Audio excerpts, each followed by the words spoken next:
So we went for external funding and we did quite a big round.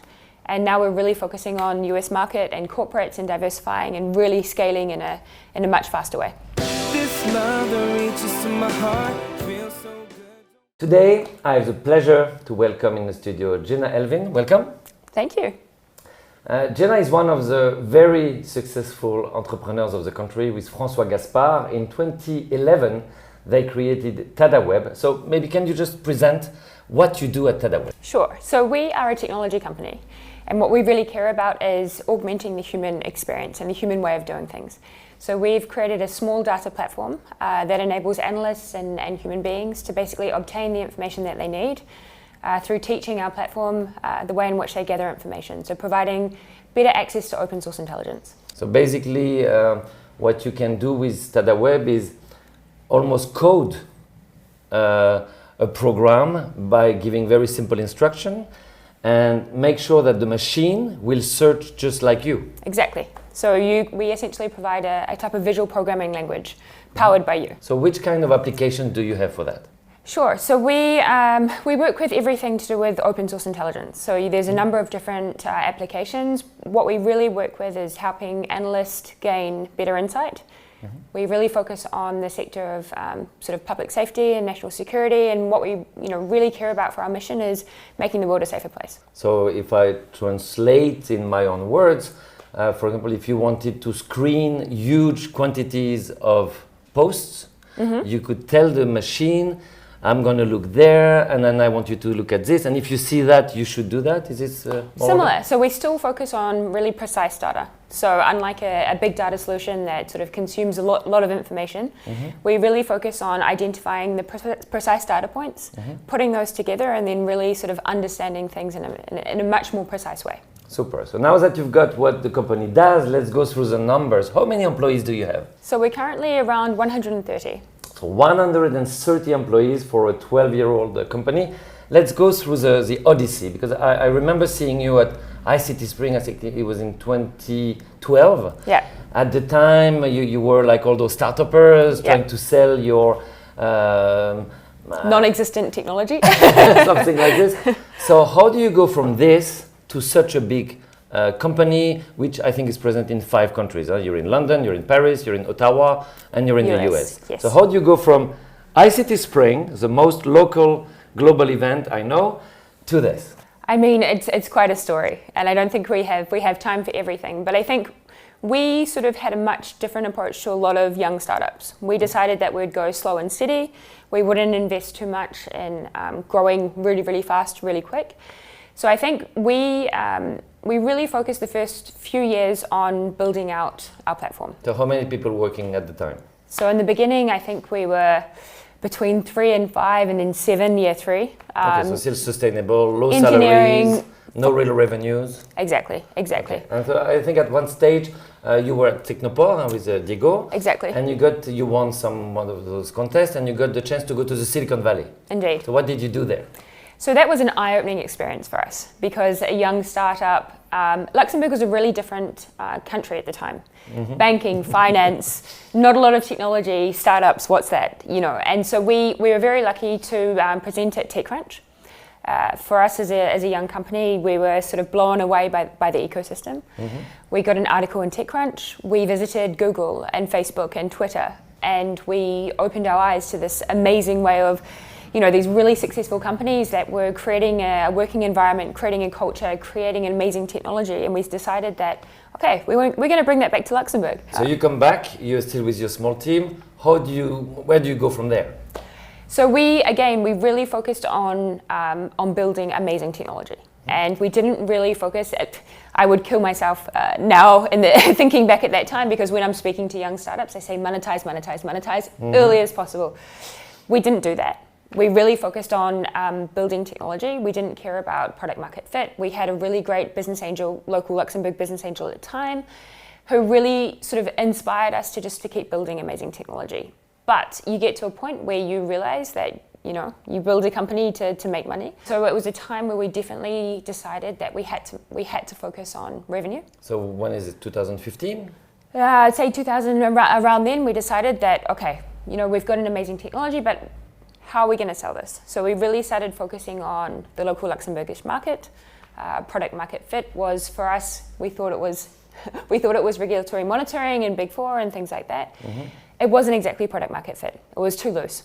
Okay. So at that time, we decided to go back to our roots as founders, and we decided to really focus on how can we make the world a safer place. Okay. And that's when product market fit really came for us, and that's when we decided to really scale properly. And so you started focusing more on governments? Yes. And so from there, you're starting focusing only on revenue. What's the next stage of your growth? Sure. So we had an early sort of fundraise. It was not a big one. At the time, we thought it was big, with private investors in 2000 and would have been 17, 18. And then we decided that, we want to have control of our own destiny. And so we focused very much on our own revenues. We focused very much on our own growth rate, on ARR. And so we remained, a bootstrapped company for a long time. And we did things slow and steady. So one office to another office to another office to a customer. And then sort of in early 2022, we decided, okay, organic growth is great, but now is the time if we really want to accelerate. So we went for external funding, and we did quite a big round. And now we're really focusing on US market and corporates and diversifying and really scaling in a much faster way. Okay, so if I wrap it up, you've got a good team who is very focused on tech first. Then you've got this eye-opener where you go to America and you dream much bigger. Exactly.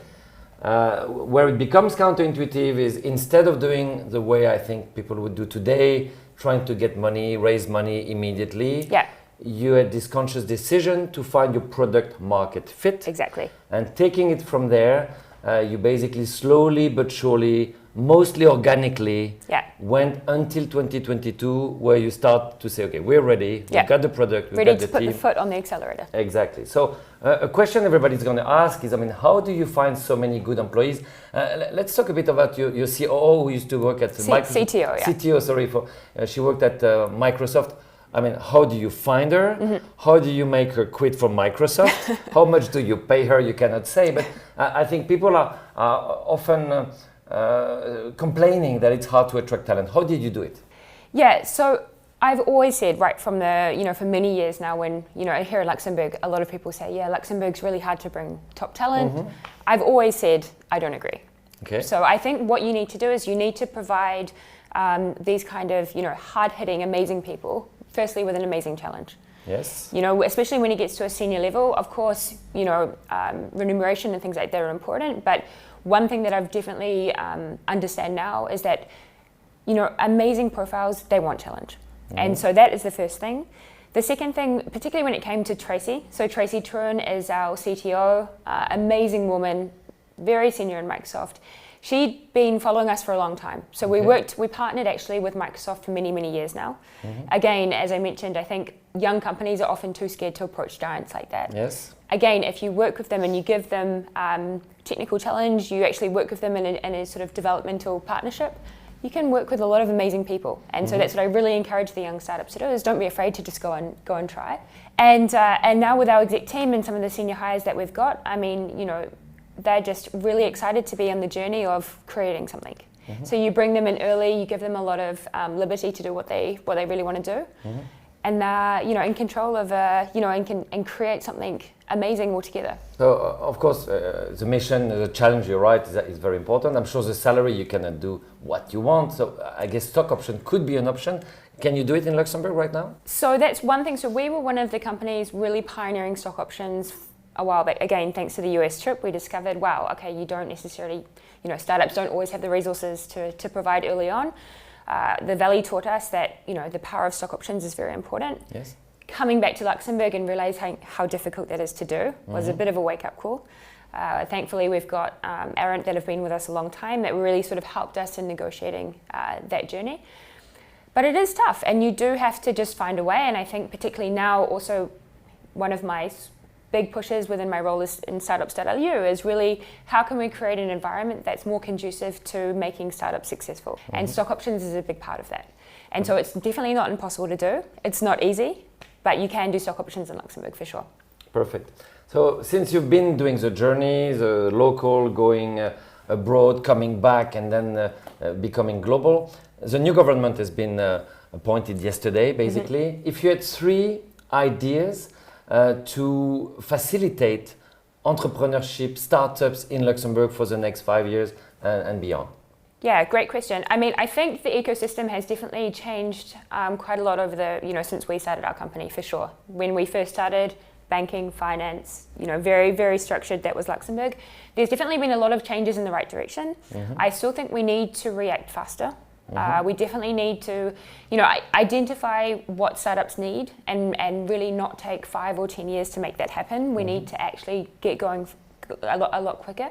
I think the ability to fail is one area for sure. I think having the second chance rule, I know Luxembourg it's a tough place. If you don't succeed the first time, trying to start again is challenging. And I think that's not very conducive to creating successful startups. You look in the Valley, you look in other places around the world. Oh yeah, this is my 3rd startup, I failed, but now I'm good.